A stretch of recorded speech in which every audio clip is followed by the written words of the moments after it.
Hello there, it's Steve here in Sydney on the White Genocide's website, truebluehealer.com, where in just 20 minutes you can get physical evidence of your own divine spark activation, which enables you to receive a cavalcade of vivid messaging dreams, ultimately develop an internal mentoring voice, and it is a wonderful sleigh ride through a magic forest, I promise you, and in particular you'll be given hints literally typed into your mind's eye, dictated into your mind's eye by the mentoring voice to tell you where to find the most useful information.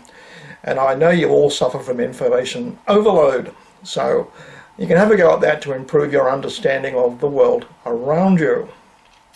truebluehealer.com, just 20 minutes with immediate physical evidence that something's changed. I want to tell you a story today. And I'm going to cover a hell of a lot of ground historically, so I'm going to go very quick joining dots to try and point out to you that we do a lot of stuff in cycles.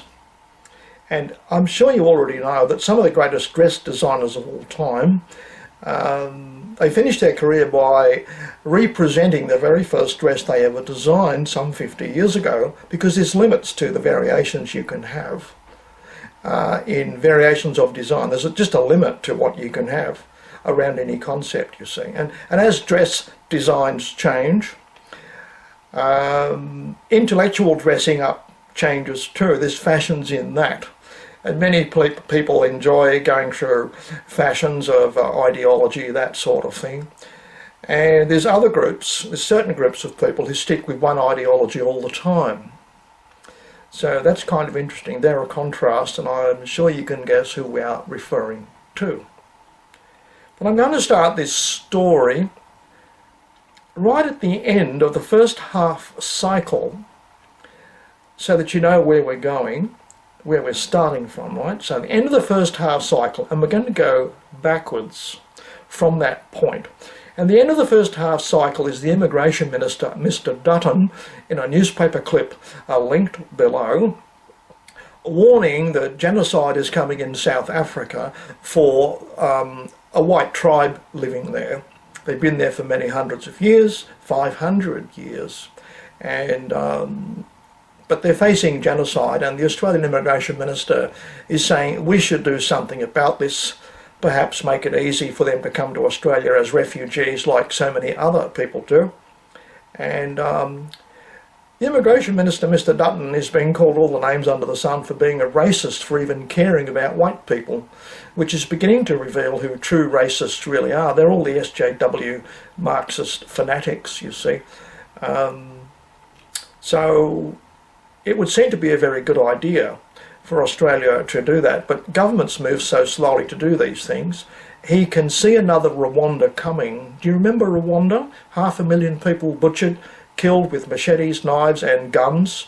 There were warnings weeks and months in advance sent to the United Nations, and the warning fax was just put in a filing cabinet and forgotten about. That's the story. But a lot of money was made selling weapons to make that happen, and it was a familiar group of people, one ethnic group that remains aloof from the rest of humanity and just seems to like to get involved whenever there's a lot of death happening. So you can look this up in historical cycles yourself. So how did we ever get to this midpoint of the first half cycle? We're going to go backwards from the Immigration Minister's recommendations and say, well, how did we ever get to this situation where we're watching the extermination of an entire tribe in Africa, of the white tribe, for want of a better phrase? How can we ever get to that situation? Well, going backwards from there, you do remember they voted to relinquish their apartheid control of South Africa. There's only about 3 or 4 million whites there. They built South Africa, they built infrastructure and civilization there, they built prosperity there, and white farmers during apartheid increased the population of black South Africans some 900%. So, how evil was apartheid? Going backwards, apartheid was actually commenced by British officials unofficially. in the early 20th century. And it seemed that the most advisable thing to do, to keep low IQ and high IQ groups apart to get the most out of a situation, you see. So it was done unofficially, and it was empire intervention there from foreign countries came about when diamonds were discovered there, you see. Now, diamonds being discovered in South Africa changed the historical narrative. There's a fellow there called Sir Cecil Rhodes, who invented the phrase, I believe, diamonds are a girl's best friend. He's a multi-billionaire as a result of running the diamond trade as a monopoly. He was the sole supplier, you see. Now, in his travels around Africa, he noted the civilizing skills of the Africans were not as great as Europeans. Europeans could provide civilization faster and more efficiently. He noticed that. And from his travels, he never said anything nasty about them at all. Never said, oh, you know, they're not up to scratch or anything. Never said that. He quietly began a scholarship called the Rhodes Scholarship, where you pick the best white opinion leaders, the best potential white politicians he could find, who he thought would be the best of the best. His diamond fortune when he died was invested in the Rhodes Scholarship. Now we're going somewhere with this. Hang on, it's a great story.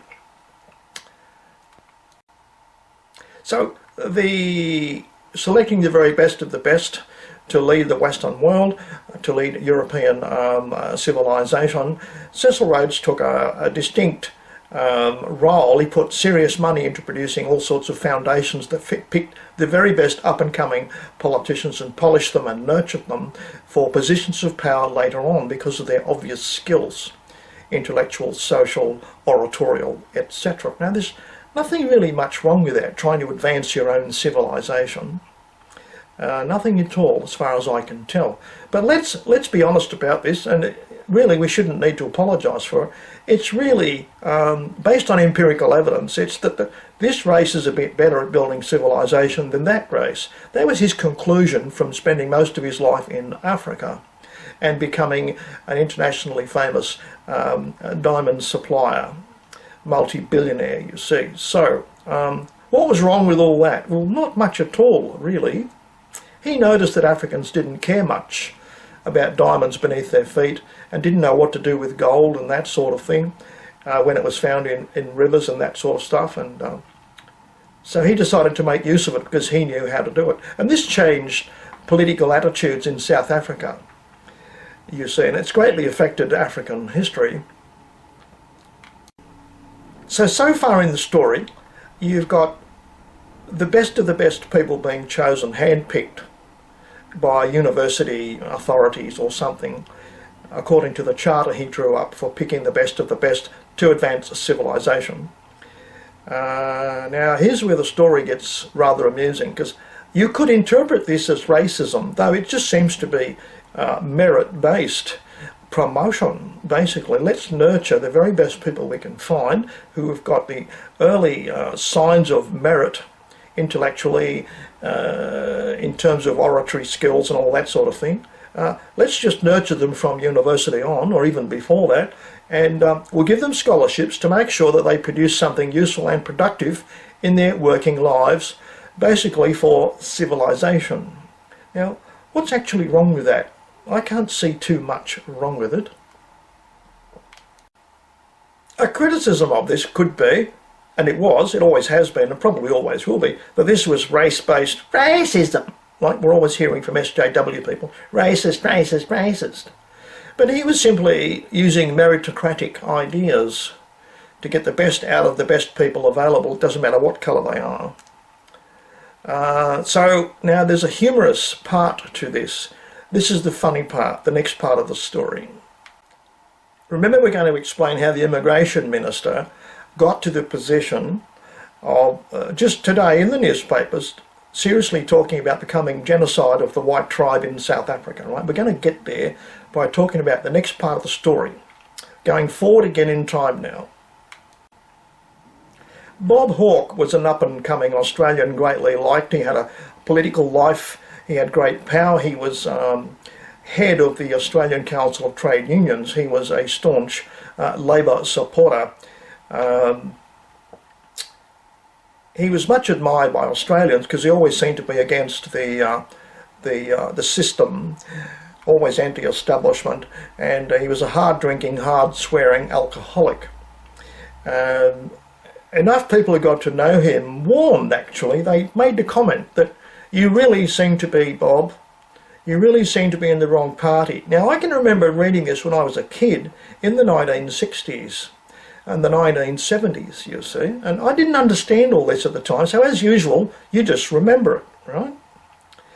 And other things that Bob Hawke did while he was the leader of the ACTU, with a tremendously influential position.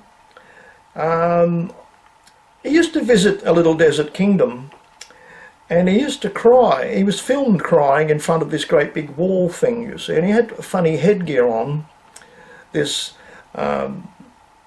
larrikin Australian was crying about people who had died or something that I didn't know much about.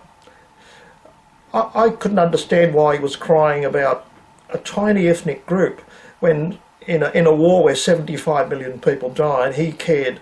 They got no concern from him at all. But this tiny ethnic group in this little desert kingdom, he was crying for them all the time, you see. But I didn't understand that when I was 12 and 14 and 16 years old. But later on, we discovered what the influence of the little desert kingdom did to him. I think it was in the early to mid 60s or late 60s that Bob Hawke started to voice his moral outrage about the evil of South African apartheid, which had been going since 1948, where blacks were heaped up in inhuman mountains of blackness and prevented from doing this and that and going there, and they had separate buses and all that sort of thing. And he was outraged about that. And he was in a position of power as a member of the leader of the ACTU to get unions to ban trade with South Africa. And he was the first one in the world to start pushing the idea. And you've got to wonder who gave him the idea that it was a good idea to start illegal sanctions really against South Africa. Very soon, they just refused to handle their containers and that sort of thing. And sanctions cost South Africa a lot of money.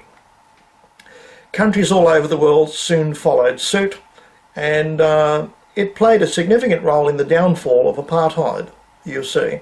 And the great moral crusader Bob Hawke was taking bows from everybody and taking applause and rounds of absolute, he was adored, absolutely. The great larrikin who helped to pull down South Africa, you see.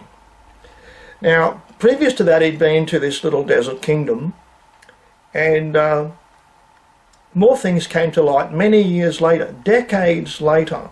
It helps to be decades old to see these things. It really does. So the South African nation that had in just 50 years increased the population of South Africa some 900% because of the industrious abilities of white South African farmers.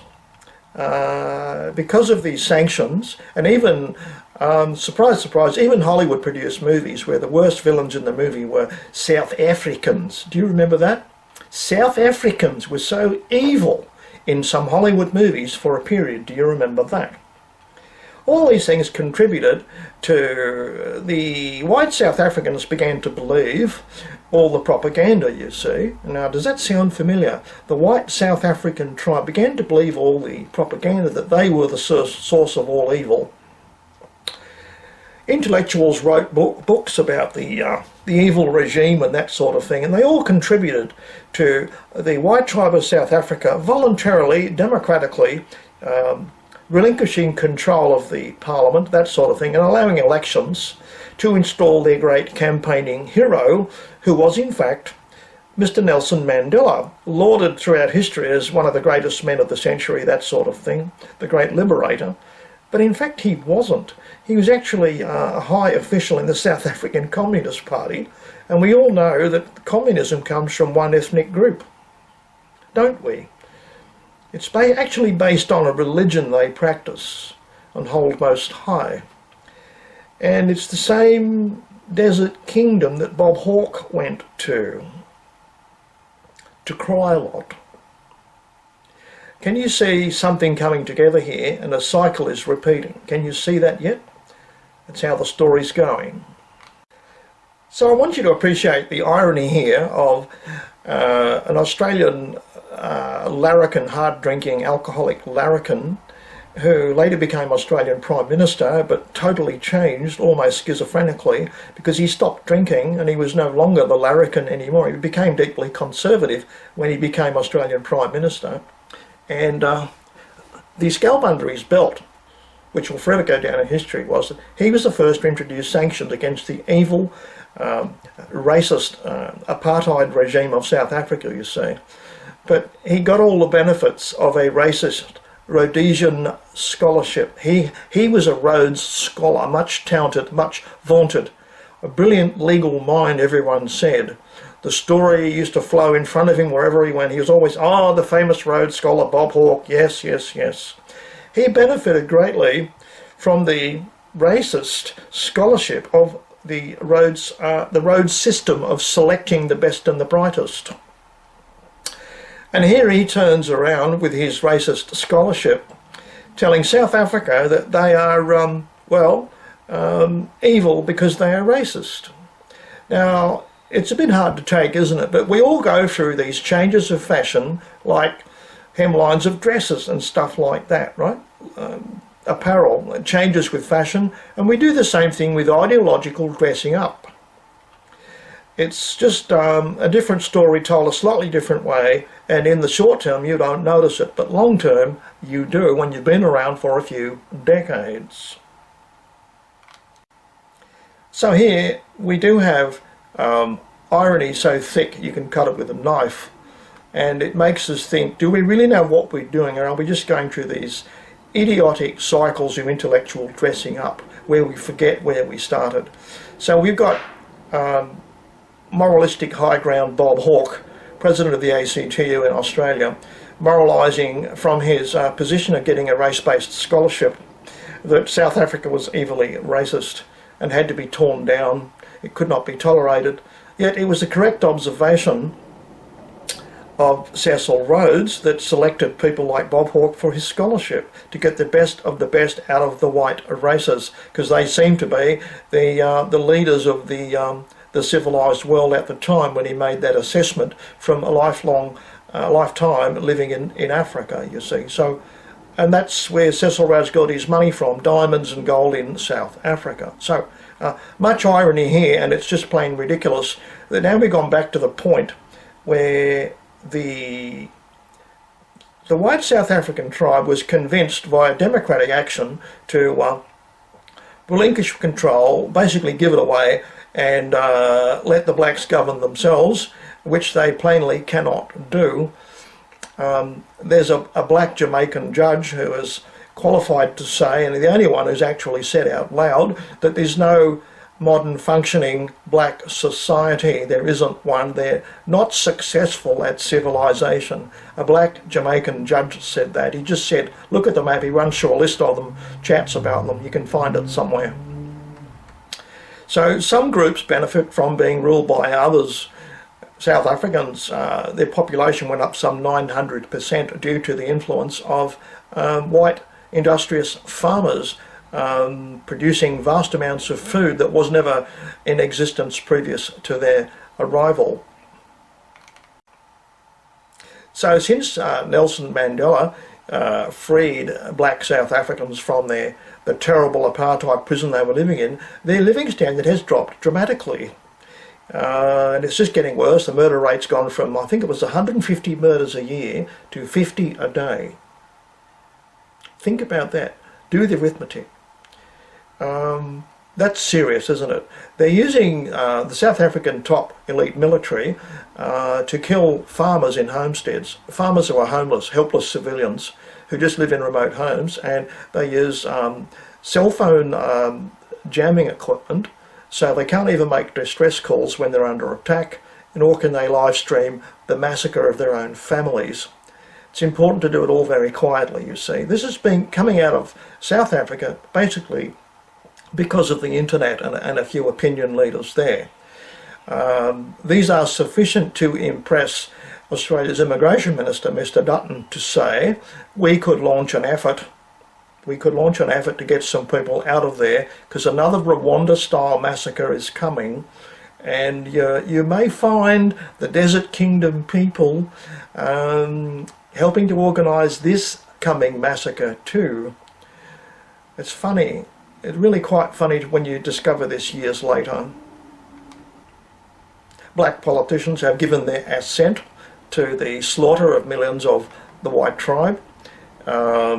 They've said they're going to look the other way when you start. We won't sort of notice anything if you start chopping up white people.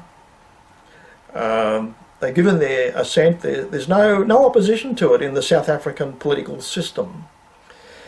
So remote farmers could be rescued if Mr. Dutton gets his way. I'm not sure how you would do that. There's legal problems. Could you just go there in a truck and take people away? Would farmers leave? If they were warned, there's someone after you, could you just be driven over the border to another country and then taken to Australia?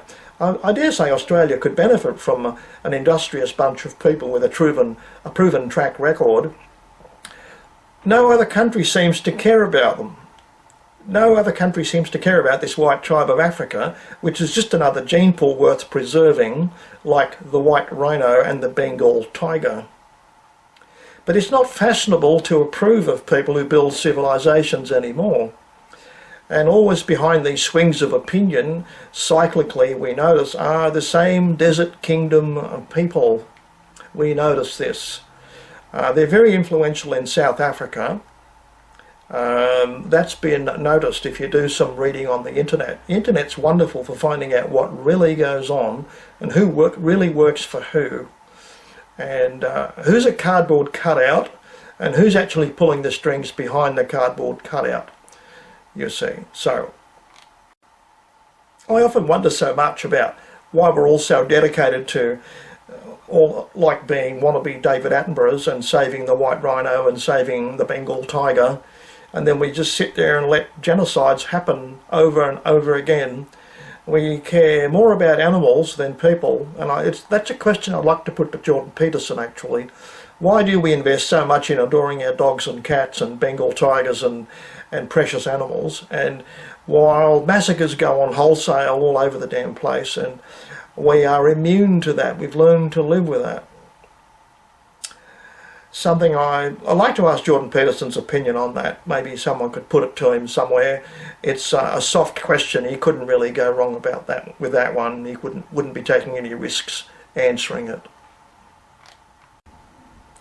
A further problem, or possibly a solution to getting as many of the white tribe of South Africa that seems to be perilously close to genocide, it would be just to Australia to do a diplomatic treaty or an agreement with South Africa saying, well, if you don't like these people, if you hate them so much, we will take them in Australia. We could actually use 3 or 4 million civilization builders. We could use them. And so if you like them, your dislike may be justified, but we can take them off your hands and save you a lot of work killing them.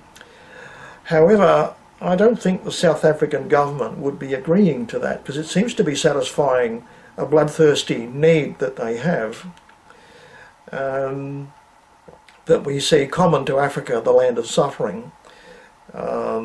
It's deeply distressing that we even have to talk about these subjects. But can I say, what's happening in South Africa, perilously close to genocide, is intended for Europe.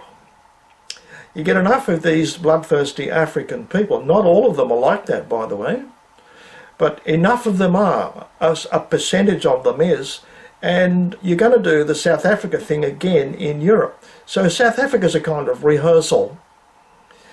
Kind of like the Soviet Union, 66 million dead, they're turning an entire nation into a Gulag archipelago, was a practice for what's being done to Europe right now. And Africans are being imported wholesale for the repetition of the plan, of the Bolshevik plan from 2017 to 2018. Remember? 100th anniversary. So South Africa is going to be a warning to, this is the outcome for Europe. That's the desired outcome by the people pulling the strings, basically manipulating the fashionable intellectual thinking of the time as we go through cycle after cycle. And you can see this cycle coming and ending in a very unpleasant way.